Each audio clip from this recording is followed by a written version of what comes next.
Hoje, no Reportagem Especial, nós vamos falar sobre câncer.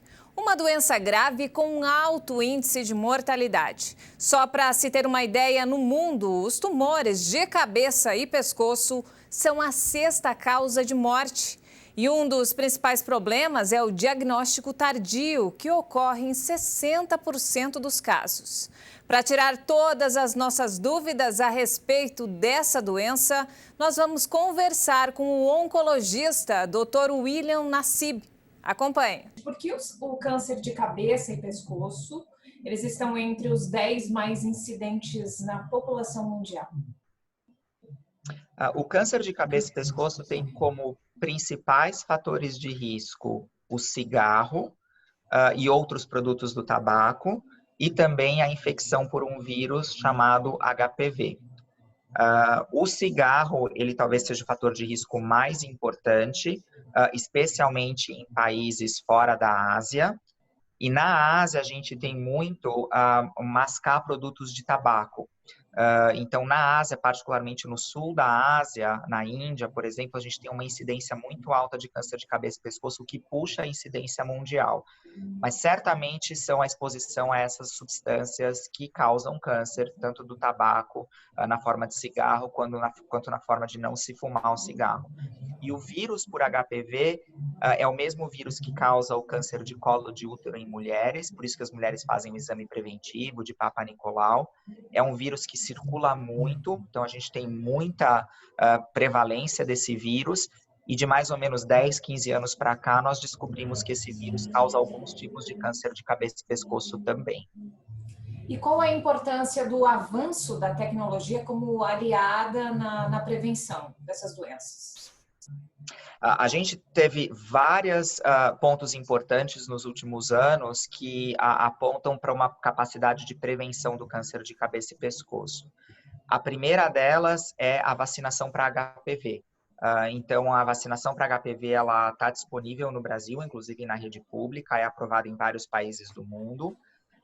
Ela consegue reduzir a infecção por HPV, consegue reduzir alguns cânceres causados por HPV, especialmente os cânceres ginecológicos, isso já está bem comprovado, e nós acreditamos que ela consegue também diminuir o risco de câncer de cabeça e pescoço. Os dados não são definitivos ainda para cabeça e pescoço, mas eles apontam para a direção correta.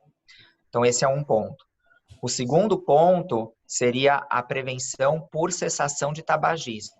Então, você interromper o uso do cigarro, também extremamente importante, não é algo que é de tecnologia muito avançada, mas a gente tem algumas estratégias de tecnologia que podem auxiliar as pessoas a parar o tabagismo, como medicamentos que tiram aquele impulso da pessoa a querer fumar, e inclusive algumas ferramentas de tecnologia que ajudam os pacientes a procurarem profissionais de saúde via remota, com telemedicina e com algumas outras iniciativas que ajudem a pessoa a parar de fumar. E isso tudo contribui para a redução da incidência do câncer de cabeça e pescoço. Então, nesse caso, o melhor remédio ainda é a prevenção. Não tem dúvida nenhuma. A prevenção é muito importante porque tanto a prevenção quanto o diagnóstico precoce, porque você interrompeu o que causa o câncer, ou mesmo que você não interrompeu, você fazer o diagnóstico muito precoce, a chance de cura da doença é muito maior. E o Brasil, na sua opinião, você acha que o Brasil está preparado com avanços tecnológicos para o tratamento dessas doenças mais específicas? Olha, eu acho que o Brasil tem um avanço enorme na parte de prevenção, no sentido de que no Brasil a gente está vendo as taxas de tabagismo caírem. O Brasil não é um dos países onde mais se fuma, a gente tem países muito piores, inclusive os Estados Unidos e até a Europa, alguns países são muito piores do que o Brasil, isso por conta das medidas públicas de cessação de tabagismo, então o Brasil está muito bem nessa área. Eu acho que aonde o Brasil também fornece a vacinação para HPV na rede pública. Então, essas duas medidas de prevenção são medidas públicas de saúde extremamente importantes. Eu espero que com todo essa importância que se tem dado à ciência e à vacinação por conta da infecção por coronavírus, que as pessoas se conscientizem e vão se vacinar para as outras doenças também, incluindo a vacinação para o HPV. Eu acho que onde o Brasil peca um pouco é no acesso rápido à saúde. Então, muitas vezes, aqueles pacientes que têm uma lesão suspeita ou que não fazem as suas visitas de rotina, por exemplo, ao dentista, onde você pode fazer um diagnóstico precoce de uma lesão de cabeça e pescoço muito inicial, é aí que eu acho que a gente peca um pouco, porque o acesso à saúde no Brasil, infelizmente, ainda não é o ideal, especialmente em algumas áreas do país.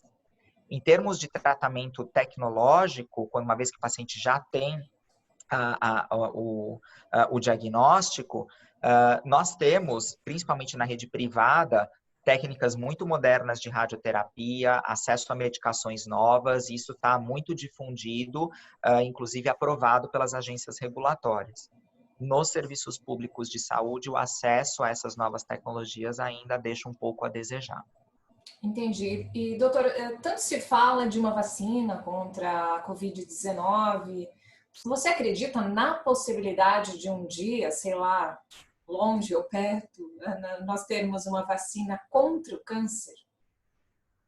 Olha, então nós já temos, né? Então, na verdade, se a gente olhar para a vacina de HPV, as pessoas não pensam nisso como uma vacina contra o câncer, mas a vacina de HPV é uma vacina contra o câncer, porque ela vai diminuir a infecção pelo vírus, e o principal problema desse vírus é câncer. Ele causa alguns outros problemas de saúde menores, como, por exemplo, as verrugas genitais, mas o principal aqui desse vírus é ele causar câncer, e o câncer consegue ser prevenido se a vacina for dada no momento correto, que geralmente é antes do início da atividade sexual em meninos e meninas adolescentes.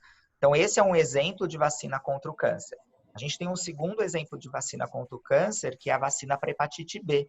Então, a vacina para a infecção de hepatite B, ela previne a infecção por esse vírus, e esse vírus é responsável por uma parte dos cânceres de fígado. Então, também é uma vacina que consegue prevenir câncer de fígado, além de prevenir a hepatite B como doença mesmo, e alterações do funcionamento do fígado. Agora, uma vacina para câncer mais abrangente, para outros tipos de tumor, eu acredito que isso está no horizonte, mas ainda é um horizonte um pouco distante. Existe muita pesquisa. O papel do sistema imunológico, que é o sistema de defesa do organismo contra infecções e contra o câncer, ele cada vez está sendo mais bem entendido no que se refere ao controle de câncer, e isso permitiu o desenvolvimento de medicações que agem no sistema imunológico para combater doenças avançadas do câncer, e agora esse entendimento eu acho que ele vai conseguir sim ser aplicado para o desenvolvimento de vacinas para prevenção de tumores, mas isso ainda está um pouquinho longe. Doutor, além desses fatores que o senhor comentou, de tabagismo, enfim, existe uma certa predisposição genética também nessa doença? Olha, é muito raro uma síndrome genética que leve ao aparecimento de câncer de cabeça e pescoço. A gente sabe que nas famílias onde existe um histórico de câncer, o risco é um pouquinho maior, mas esse risco não é tão maior assim. Então, eu diria que esse fator genético no câncer de cabeça e pescoço ele é um fator relativamente pequeno. O que mais importa mesmo é a exposição ao tabaco e a exposição ao vírus do HPV. Dito isso, a gente tem algumas síndromes muito raras que aumentam muito o risco de câncer de cabeça e pescoço. Uma delas, por exemplo, é a anemia de Fanconi. Então, a anemia de Fanconi é uma doença rara, ela pode causar anemia, ela pode causar leucemia. Existe um tratamento mais eficaz para esse tipo de doença, que é o transplante de medula, porque antigamente os pacientes faleciam muito cedo por conta de complicações de leucemia, etc. Agora, com o transplante, eles vivem mais tempo, e aí uma porcentagem muito grande deles acaba desenvolvendo câncer de cabeça e pescoço na adolescência ou na idade adulta. Mas é uma síndrome rara, são pouquíssimos pacientes que são afetados com essa síndrome no Brasil. Doutor, quando se fala de pescoço, envolve garganta também? Ou não exatamente? O que a gente chama de câncer de cabeça e pescoço é o câncer da boca, o câncer da faringe, que seria a parte da garganta, então inclui as amígdalas, inclui a laringe, inclui a hipofaringe. Esses são os sítios clássicos de doença de câncer de cabeça e pescoço. Inclui também os cânceres de nasofaringe, que é a parte de trás do nariz. Inclui os cânceres de seios paranasais, que são aqueles seios que causam a sinusite, são aqueles buraquinhos no osso que podem infectar e causar sinusite. Raramente você pode ter um câncer nessa área. Inclui os cânceres das glândulas salivares, que são mais raros, mas acontecem. E inclui o câncer de tireoide. Então, esses são os tumores que a gente imagina quando a gente fala de câncer de cabeça e pescoço. Não inclui o câncer de cérebro. O câncer de cérebro é um capítulo à parte. A gente chama esses de cânceres neurológicos, são um pouquinho diferentes. Entendi. Não, por que eu estou te perguntando isso, doutora? É que eu sou gaúcha e eu sempre escutei que se você tomar chimarrão muito quente pode prejudicar, pode dar câncer. Isso é mito ou é verdade? Então, isso é verdade. Na verdade, a gente sabe que esse trauma físico ou químico que pode acontecer para o esôfago, que é o tubo que liga a nossa boca ao estômago, esse tipo de irritação crônica no esôfago pode levar a um aumento do risco do câncer de esôfago. O esôfago ele tem 3 partes, o esôfago proximal, médio e distal. O proximal está ali no pescoço mesmo, está muito pertinho ali do pescoço. O médio e o distal está mais perto da ligação com o estômago. E você pode ter desenvolvimento de câncer em qualquer um desses níveis do esôfago. Então, o segredo mesmo é sempre a prevenção e o diagnóstico precoce, né? Não tem dúvida nenhuma. Apesar da gente ter tido muitos avanços para o tratamento da doença mais avançada, de cabeça e pescoço, sem dúvida nenhuma a chance de cura aumenta muito quando você diagnostica inicialmente ou quando você previne o câncer, claro. Uma das coisas mais importantes no manejo do câncer de cabeça e pescoço é o que a gente chama de time multidisciplinar.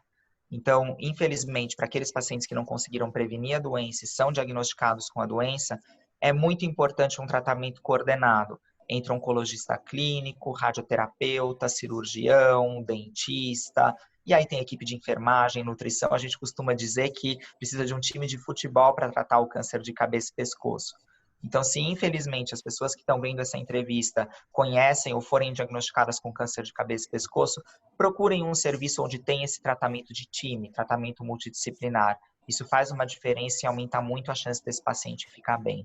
É de suma importância, então, esse trabalho em conjunto. Exatamente.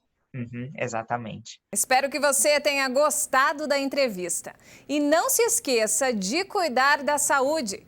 E nós voltamos em breve com mais novidades para você. Obrigada pela companhia.